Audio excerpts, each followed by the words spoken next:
This is the 10-Minute Teacher Podcast, episode 718, The 5-Minute Lesson Plan, with Ross McGill. Welcome to the 10-Minute Teacher Podcast, hosted by author, educator, speaker, and mom, the Cool Cat teacher, Vicki Davis. How many of us have spent hours writing and typing up a lesson plan that only takes 30 minutes to execute? In today's episode, Ross McGill shares his powerful 5-minute lesson plan format that the UK Department of Education has listed as a best practice for teacher effectiveness and time savings. His tips will save you some valuable time. Enjoy! On February 4th, Cognity is hosting an awesome online conference, Engage 2021.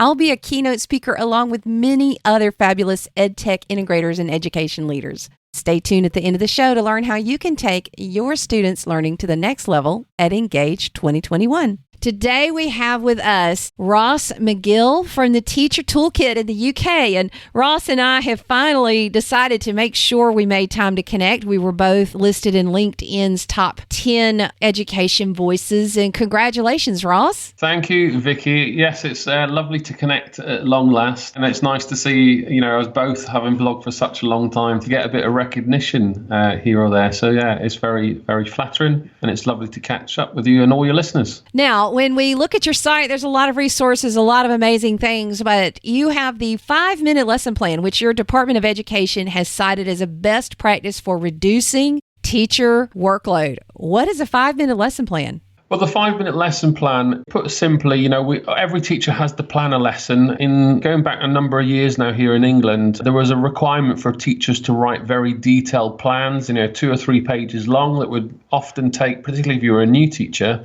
2 or 3 hours to write. And then the lesson itself would only last 30, 45 minutes, maybe 60 minutes. So the maths was all wrong. And if you're teaching 20, 25 lessons in each week, then to do that is unsustainable. And we wonder why so many teachers leave the teaching profession after their first or second year of qualification. So the 5-minute lesson plan sits between two extremities. One is too much detail on one side, and on the other is not enough detail or less thinking about the learning taking place.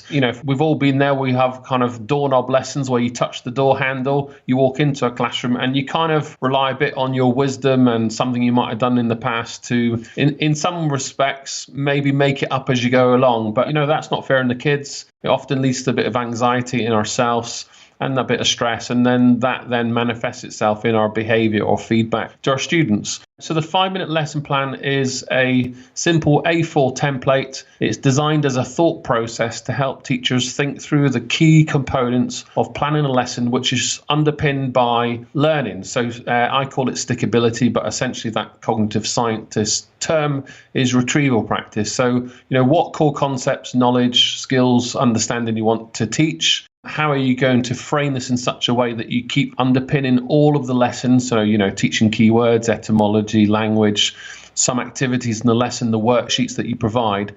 How is all this supported by this core concept that you're teaching the kids as well as retrieving content from past lessons? So it's all very detailed. Obviously, we know a lot of things take place in the lesson, but the template itself, there's now a digital version. There's a 5-minute lesson plan on the site also. There's a digital template where you can type it online, and there's little video pop-ups that kind of ask questions and get you to essentially try to scribe the plan itself, the lesson plan, in less than 5 minutes. I love that. So you start with the big picture and then you have your objectives. I like this word stickability. What are you saying with stickability? This is the stuff I want to stick in my students' minds? Yeah, stickability is what you want to stick in students' minds and what are you going to test when you see them next lesson. And, in all our school and college environments, you might see another class on the same day or the next day or maybe a week or two later. It all depends on the context of your curriculum and how it's designed. So the stickability is a kind of focus in on the teacher. What are you going to assess? Check for understanding. And whether it's content in the lesson, which allows you to reteach in that moment or to shape the future of the lesson, but also to test and recap on what has been taught before. And you can't cover the entire lesson content. So it's really knuckling down to core concepts, to develop schema, to elicit memory, to develop a deeper understanding, which hopefully supports long-term retention and, if we just talk about exams, just better exam scores. Well, I love that because you are focusing on the individual items, because I know you've probably seen it too. Teachers that just have a calendar and write the page numbers in the textbook they're going to cover on each page. I mean, how do you feel about that? We've all been there, but I don't think it's sufficient thinking. If we think about the objective of the lesson, it isn't necessary to turn to page 12 and read the first paragraph. There's got to be a little bit more to it. So when I often observe teachers throughout my entire career, it's not what are you teaching, it's why. And if we want our teachers to develop a love of learning and a love of the subject that they love, we should be asking our why questions a little bit more rather than our what. And I think this, unpicks our pedagogical decisions, the epistemology, all the different things that we do, our purpose of our curriculum, our vision and values of our school as a teacher, and all the things that we want to impart to our students to help them grow up into, effective contributors to society. So I think we've got to think a little bit more deeply about the purpose of the lesson itself beyond copy the paragraph on page 12. So my simple methodology is a what, why, how, what if methodology. I want you to fill in the blank. The most revolutionary thing a teacher can understand in this time right now is blank. Right now, I think retrieval practice and memory. And do you have any favorite tools or tips for that? I think it's just understanding what the research suggests, that a simple quiz, low stakes, no score, really tailored feedback will matter, which supports a student's development of their schema. So if I said the word turkey, you're either thinking of the animal or the country. If you're thinking of the animal, you're either thinking of Thanksgiving in America. Or if you're in England, you're thinking of a turkey at Christmas.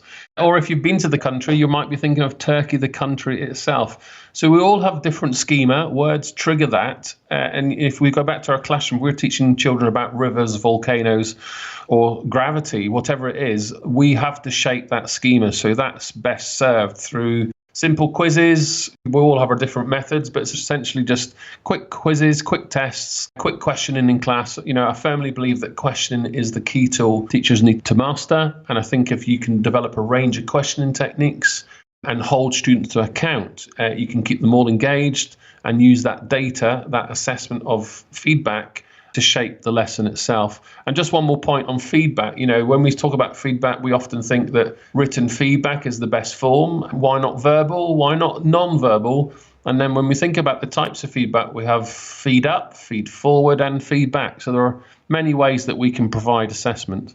So when you look at your site and you get a lot of traffic every month, what are the most popular things that people go to your site to understand? Well, I think the 5-minute lesson plan is without doubt the most popular resource, and I think it's largely many new teachers. But interestingly, I was contacted by a teacher of hairdressing in a college in the south coast of England, across the sea from France. And she was teaching a group of 6 trainee hairdressers, and she wanted to move away from the detailed lesson plans which our college were asking her to complete, to move towards this thought process. So the 5-minute lesson plan is very popular, as are many of the other resources that I share on the resources section of my website. Just simple blank templates. Some of them have a bit more script, a bit more detailed context, little video annotations. And it's just in my bid, I guess, to make the classroom an easier place for teachers. I firmly believe that the classroom's a very complex environment. We all know teachers are very pushed for time and money. So if we can help plug and play those complex ideas, which are backed by cognitive science, backed by research, but are pragmatic, they've been tried and tested, and essentially I can use it straight away without too much detailed thinking, but it's there if I need it. That's a win for any teacher, I think. So as we finish up, Ross, think about as we move into 2021 and fill in the blank. In 2021, I hope teachers don't blank. Oh, that is a tough one. I hope teachers don't resort perhaps to traditional methods. Now, I know that's quite a broad thing to say, but prior to the pandemic and COVID, and where many of us have had to shift much of our work to online and now experience the highs and the lows of blended learning and remote learning. Many of us, I suspect, in some shape or form, have developed quite a range of new skills, from teaching behind a computer. I think, power to us all that we've gone through that degree of hardship that I hope that we could sustain some of those things. So I guess some of the insights from my side of the water is, we've kind of stripped back to core essentials rather than just having a meeting with colleagues for the hell of it, stripping back to basics. And if you can do something remotely, particularly working from home or teaching at home, so why not? So I'd like to see that we could maybe take some of that with us into the future. Love that. Well, thank you for your helpfulness. Thank you for Teacher Toolkit. It's used around the world. And I think this 5-minute lesson plan, teachers, may be something that you can try. You can even take to your administration, even if you have to, quote, write out the lesson plans like I do. I think it's a great place to start. And I absolutely love this, Ross. Thanks for sharing. My pleasure. Thanks. Join me at the upcoming insightful online conference, Engage 2021, sponsored by Cognity. I'll be sharing my 50-plus ways to use technology in the classroom, updated for 2021 with new tools and tips for the challenges of teaching now. Many of your favorite speakers, including my friends George Kuros, Eric Schinninger, Monica Burns, and David Gurin, and more, will be sharing their expert tips with you. Engage 2021 is a must-attend online conference for educators. To register for this event and to find out more about the speakers, go to engage.cognity.com/register. That's engage.cognity.com/register. If you're one of the first 100 people to use the secret code Vicki Free Guest, that's Vicki, VICKI, Free Guest, you get to attend free. This is going to be a fantastic event where we can share experiences and explore new digital possibilities. I hope you'll join me on February 4th for Engage 2021, sponsored by Cognity.